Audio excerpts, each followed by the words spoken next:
in here earlier and we said, hey, where do you think this puts Marvin? He said, man, probably top 5 for sure, you know. So that's just a select couple of names there. So give me an idea. What is the fight that makes sense for you next, and when do you want to do it?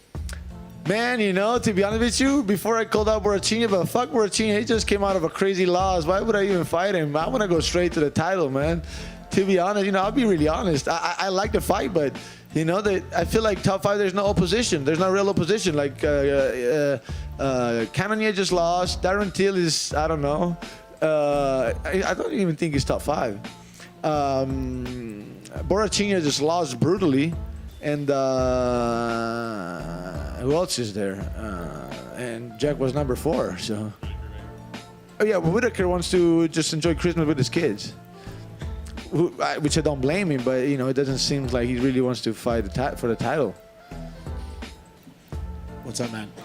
Do you think that Israel would take that fight with you, or do you think he's going to make you keep fighting other guys before he says yes? Israel is full of shit. Like he was like, oh, you know, I don't think I will ever see Marvin again. Like, you know, he will never make it to the title. Guess what, motherfucker, I'm here. You know, so. You know, he thinks he has it all figured out. He got nothing figured out. I know his true colors. I know his true colors. I met him a few times. I fought him. I know his true colors. I won that fight. Obviously, he's about to fight for the light heavyweight title. So, with that in mind, would you be interested in fighting? He's not gonna. Glover Teixeira deserves that fight. He shouldn't fight for the light heavyweight title. But he still might. That's the way, you know, the sport. Like, they still just give the bigger names the fights, right? I don't know. Is it official? Not yet, but I think so. I think Glover Teixeira is gonna get that fight. If Israel, let's say Israel does get that fight, would you be interested in fighting for an interim title, maybe against Rob, or would you just want to beat the champion himself? Yeah. Yeah.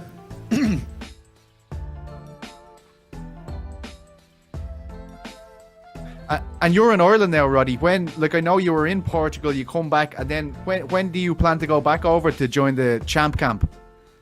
Yeah, we'll have to talk to the boys, but probably soon. Yeah, probably soon. Back out for another bit, and then we'll see what happens. You know where we go from here, where we finish the camp. It's still all up in the air, but you know, it's like the Avengers assemble.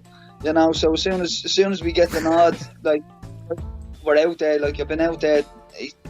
Conor's looking phenomenal, and the team is out there now at the moment. I think they're on it. They're starting an active rest week or so. So they'll do that, and then back in over there as well. So everything's going good, man. As I said, I had a great start of the year. I had a very, very bad middle. Like from March onwards, I had a really tough time, you know. With the gym closed and my ma passed. It was heavy, you know what I mean.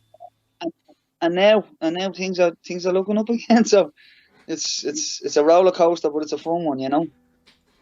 How good is he looking? You said he looked phenomenal. Give us the lowdown. How good? Because he looks exceptional in the videos that's coming out, and I can't wait to see him back at 55 as well, man. Yeah. A division where we all thought was going to be his best, and after the Alvarez performance, it looked that way. But of course, Mayweather, you can't turn that down. But back at 55 now, tell us what you're expecting in January. Yeah, fucking a killer.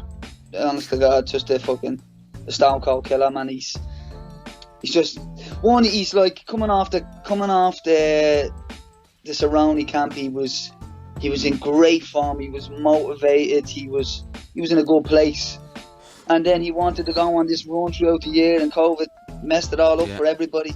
But he didn't stop training, you know. He hasn't stopped. He's been very active, working all areas of mixed martial arts, and you can see that now. He's in the best shapes I've ever seen him in my entire life.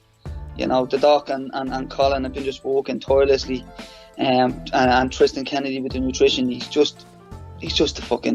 He's like a very, very finely tuned machine, and you can see it, man. I was just looking at certain things, like, you know, when he's doing his cardio, his heart rate, and how quickly it comes up and back down into the green zone. And it's just where if I do any sort of strength conditioning and cardio, my heart basically stops or goes up to like 400 beats, and then he faints or whatever. Like where he's just everything's just so close.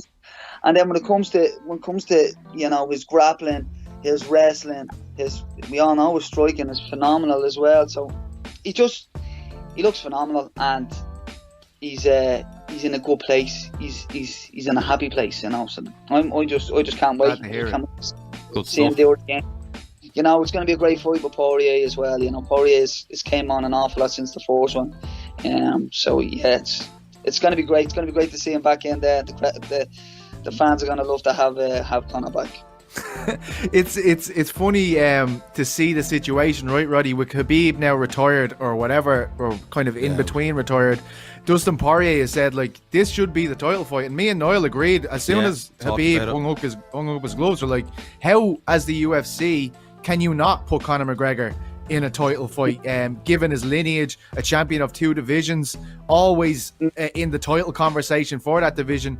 Where do you sit on that? Would you have liked to see them put the title on the line for this fight?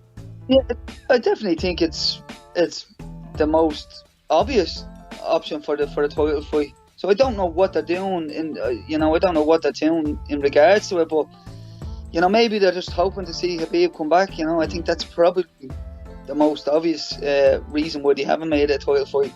Especially with the fact that Gaethje, was the interim champion. He lost to Khabib, but Dustin has a win over Gaethje, and Conor has a win over Dustin, and do you know what I mean? But you know what? If Khabib does stay retired, there's a lot of fights that will have to be played out. You know what I mean? There's so many that can happen. The division is in a very exciting position, and then maybe Khabib comes out again,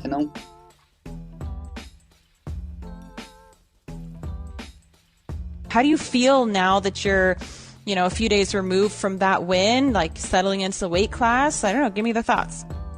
Yeah. So, I mean, honestly, I really thought that someone asked, like, oh, do you feel like a big weight's been lifted off your shoulders? And to an extent, I feel like the weight's been lifted off my shoulders, but I feel like it's kind of like at my back now, pushing me forward to where I just I felt like I put on a great performance. I felt like I showed a lot of good stuff. I've definitely improved.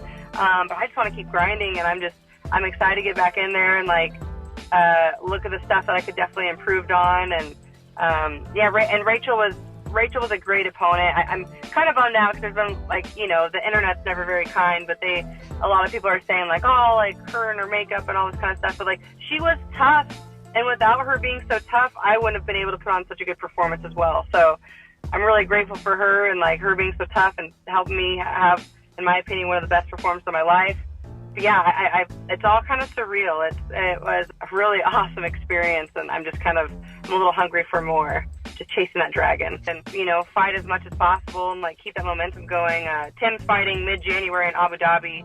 Nice. And I'll be one of the girls there in Abu Dhabi, and I'll have all my medicals done. So if God forbid one of the girls falls out, I'll be your huckleberry.